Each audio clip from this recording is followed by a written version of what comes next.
Oh shit, here we go again. To be fair, we should have seen this coming.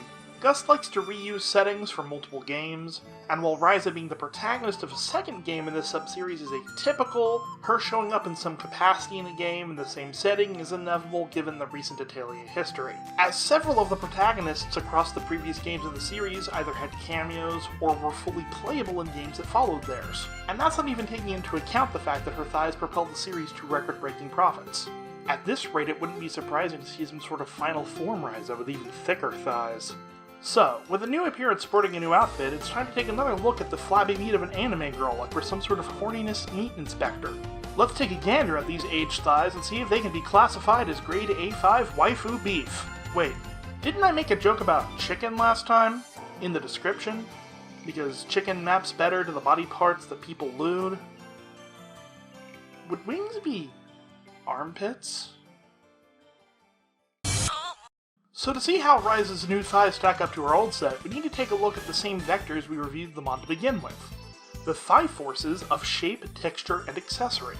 For shape, the new thighs seem to follow the same basic design of her old thighs, so we need to see how they, well, shape up against each other.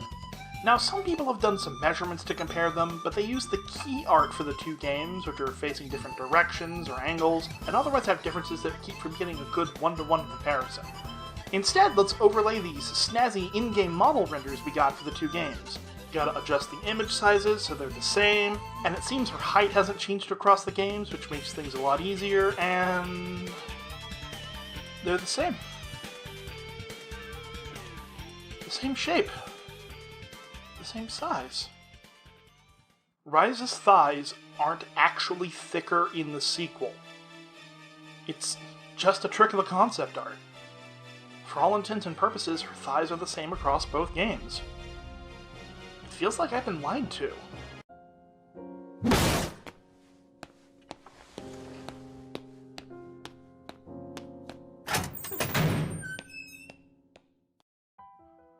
I was planning on this video to be an equally tongue-in-cheek follow-up to the last review, but discovering this fact made it imperative that I use this review as a platform to reveal this harsh truth.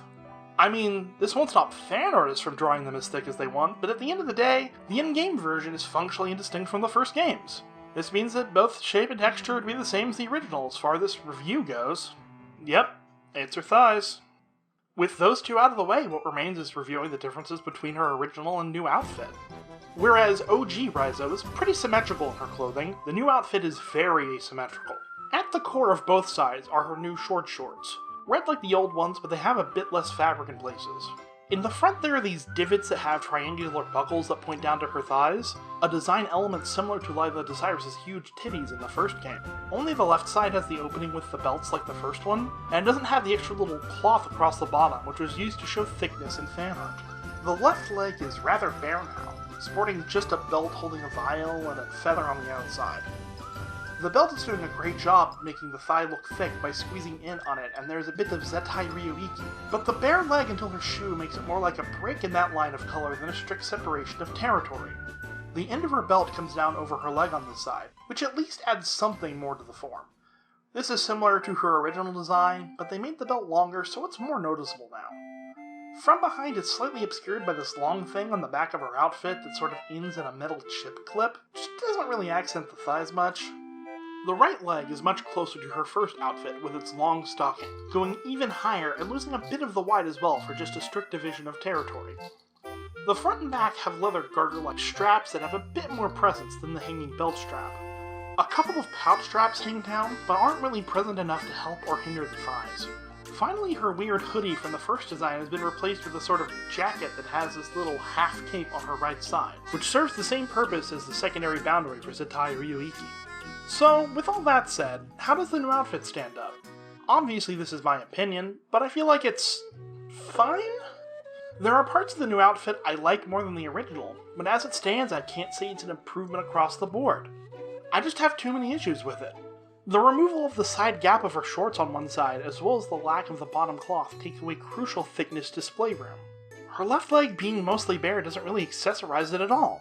The belt is a great addition, but I feel like it would work better in between the shorts and a stocking, not just floating there on its own. I feel like it on one leg would more than make up for the one-sided cape on the new design. The asymmetry is interesting, but it just doesn't really hold up when looked at in detail as the two sides are so uneven. My review of her thighs is, in short, some interesting iterations not fully explored, and actually make the 3D model have bigger thighs next time. They are still good thighs, and her outfit is still good, but it's not really enough of a step up.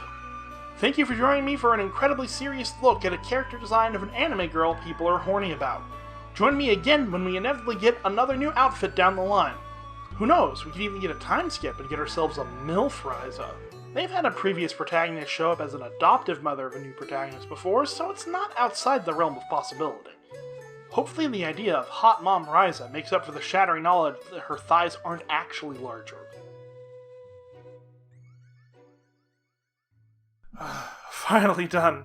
Not that long of a video, but it still took me a long time to get it out for you, and it's been a while since I've gotten a video out in general. It has not been great this past year, and I'm fairly certain everybody can catch the gist of what I'm saying without me going into more detail. Thanks for watching. I've gotten me one of those Twitter accounts. I post occasionally. Sometimes it's memes. I've got the Twitch. I stream on there a bunch. By a bunch, I mean about twice a weekish, usually. Maybe more, maybe less. I got myself one of those Patreons, and see the name of all my patrons going across the screen right now. Once again, thank you for taking the time to watch this video. I'll try to get something out a little bit faster next time. Goodbye!